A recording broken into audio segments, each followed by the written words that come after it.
Hey guys, I just got my 2005 Chevy Silverado that I just bought last week off somebody on the internet. Took it straight to the paint shop after I bought it, and it is ready. So I need to tat it up. So what I'm gonna do now is I'm gonna have Justin drive this while I take his Dodge Ram in to get painted. So once I do that, all the trucks will be blue except for this beast. Still thinking about it. I want to paint it blue, but all my close friends and family are like, no, please don't do it. So I don't know what to do. I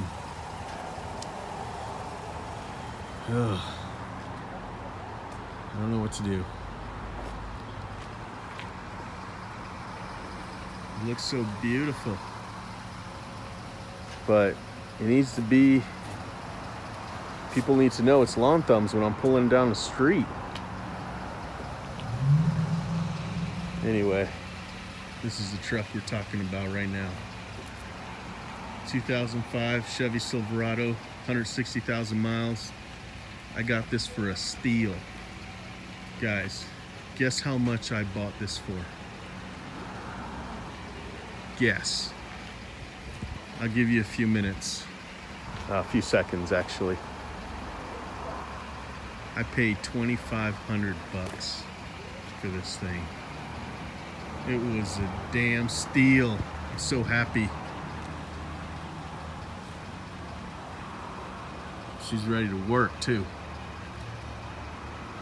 So I'm here at my shop and going along with my Christmas light theme this week. This is my little storage at my shop for Christmas light rentals. So there's about 50 customers here that rent from me every year.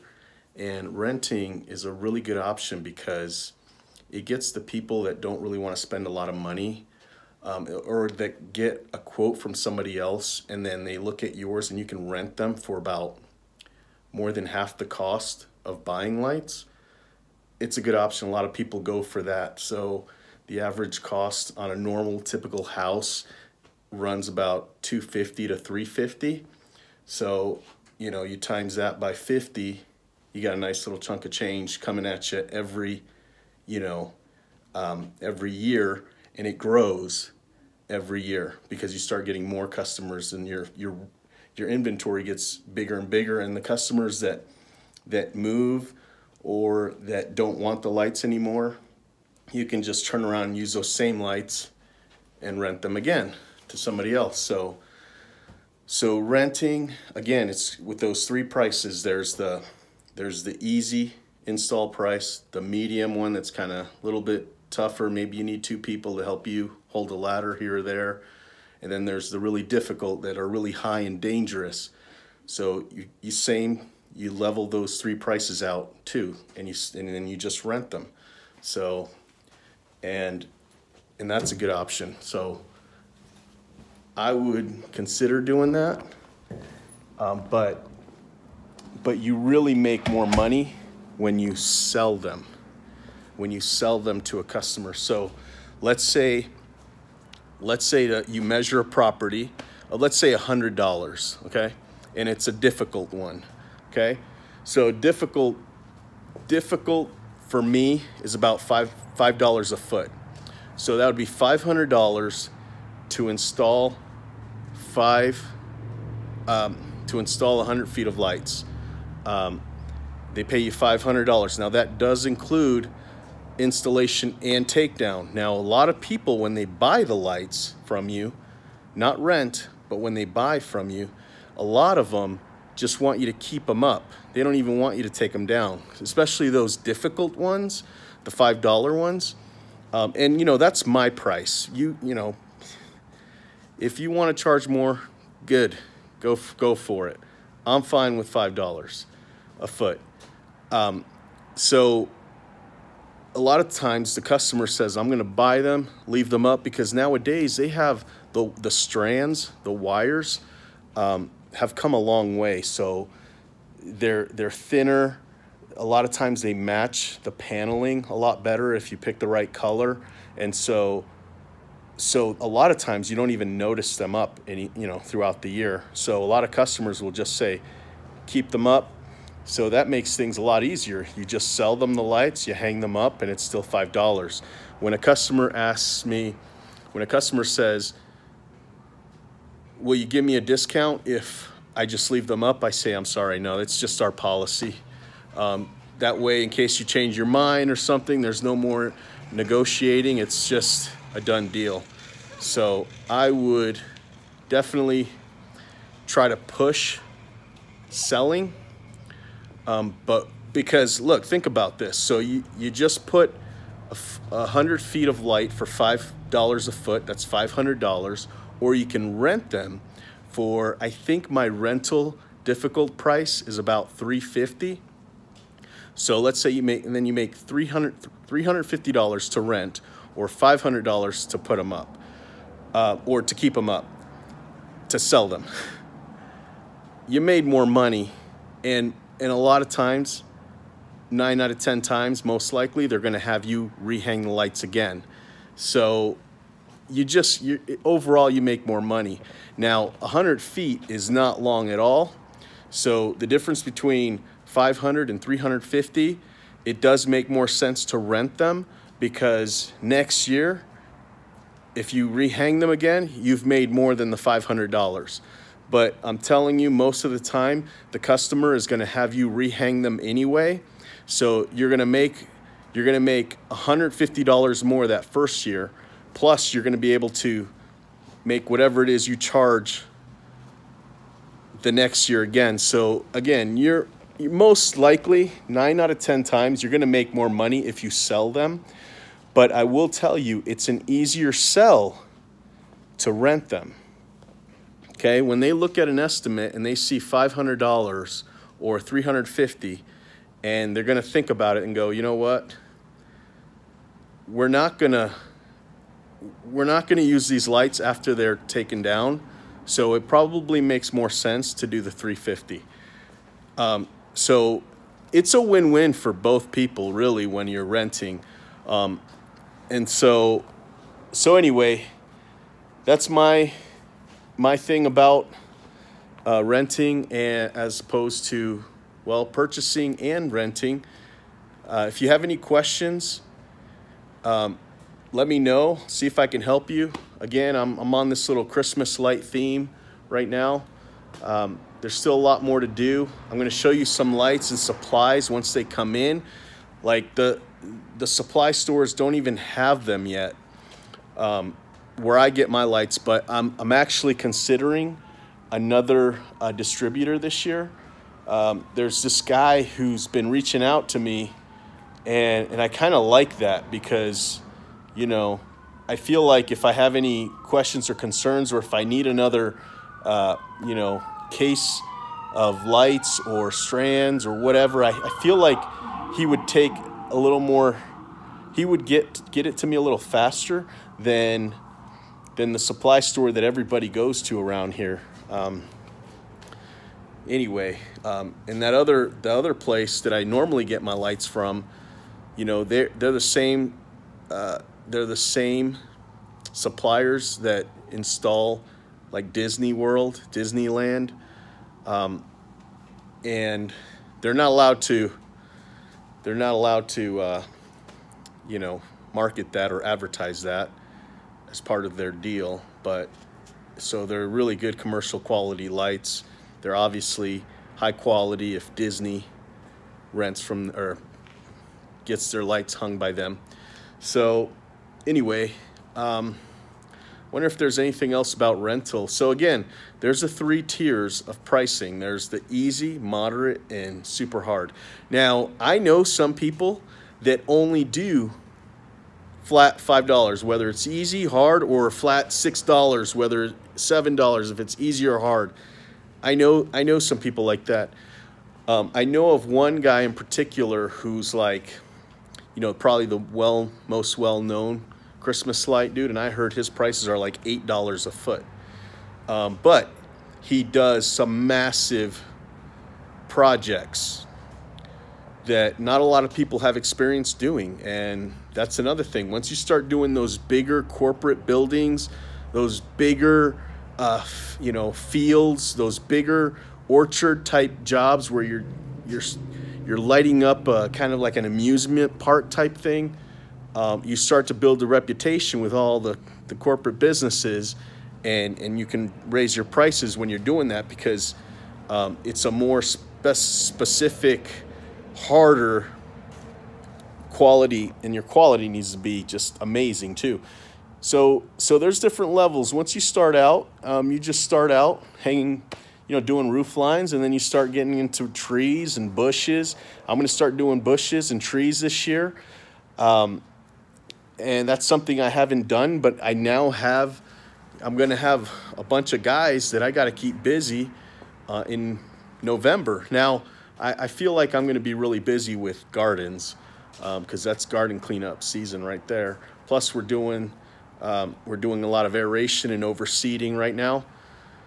We haven't actually started, but they're on the dispatch board. We're just waiting for October to start to get to them all.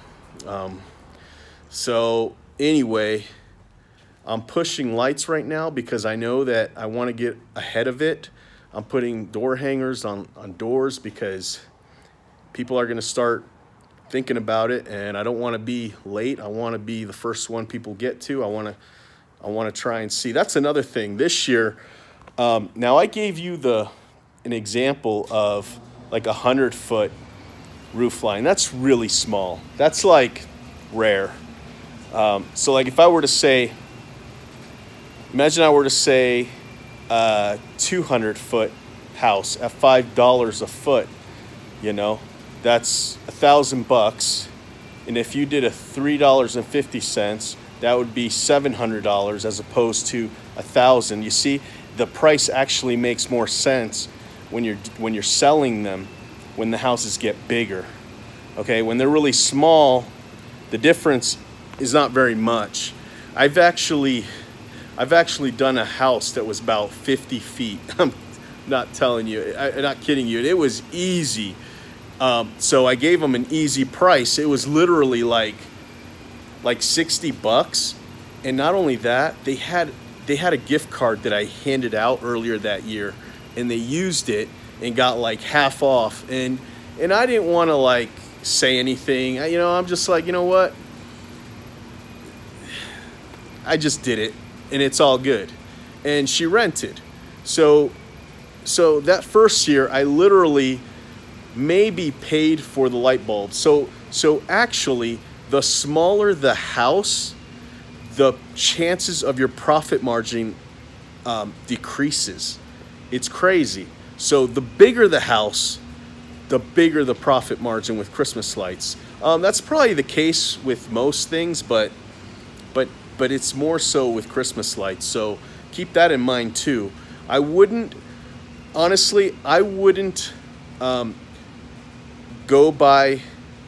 base your price off 100 feet. Like if you're just thinking about what you would charge, like I did earlier in this video when I said, hey, imagine you had a 100-foot roof line. Think of it as more like 250, because that's, for me in my area, that's about the average, is 250 feet. Another thing I would tell you to is to try to do, like you saw my video, if you saw my video yesterday, I measured with my own liberty the side of the house. Don't assume that you're just going to measure only the front facing of the house. Take a look at as if you were in a car driving by, and would the house look better if you lit up the side or both sides or even all the way around the house? Take that liberty by yourself. Now, what I would say then, I measure the whole thing. When I look at a house like I did yesterday, and I think I think the house would look so much better if it was lit up on 2 sides or 3 sides. I just measure it, give them the quote. I don't even tell them that I measured 3 parts of the house. I just give them the quote, and when they ask questions, when they say, $1,200, what the heck? I go, yeah, but your house, but that's lighting up 3 sides of your house, and it's gonna look so good. You approach it that way, it gets them going, whoa, oh, okay. You know what I mean? And then at that point, if they say, you know, $1,250 is just too much, will you just tell me what it is for the front of the house? Then I'll go, yeah, no problem. I'll go back, I'll make another trip and measure that out. Now, I would, since I'm here kind of giving you some tips, I would recommend possibly measuring the front of the house and coming up with a price just for that, and then measuring all 3 and coming up with a price for that, and letting them know when you send them an estimate, they have some options. I don't like doing that because I'm always busy. I just don't have time. I'd rather just hurry, measure it, plug in the numbers, send it to them, and I know if they're serious, because first of all, the price is going to be way higher that way. So if the people are really serious about getting lights, they're going to ask questions. They're going to say, why? What's this entail? You know? And so the way we do it is when I measured that house yesterday, I actually put a note on that form that I filled out when I measured it, and it went to the office, and the office has those now. And so when that customer calls, we can pull up that form and we can read what I wrote. So when the customer calls one of the receptionists and they say, why is it $1,250? She can look at it and go, well, that's measuring 3 sides of the house. And Freddie thought that it would look the best if you lit up the garage side and, you know, the north side or whatever side, other side, along with the front. You make more money when you do that. So I'd rather go that route than just measuring the front and then trying to upsell the sides, because that happens too. And you can go that route too. It's all what you're comfortable, man. I'm not going to sit here and tell you the best way to do it, because I'm probably not doing it the best way. I'm just doing it the way that I'm comfortable with and that has worked for me. And that's just what I'm sharing. So take it as you want. But again, if you have any questions, post them in the comments below. I'll answer. Also, I don't know if you know this, but I have a Facebook group for people that are wanting to grow their businesses and scale. It's called Lawn Care and Snow, Obsessed with Scaling Up. So find that, you know, join. Let's help each other grow.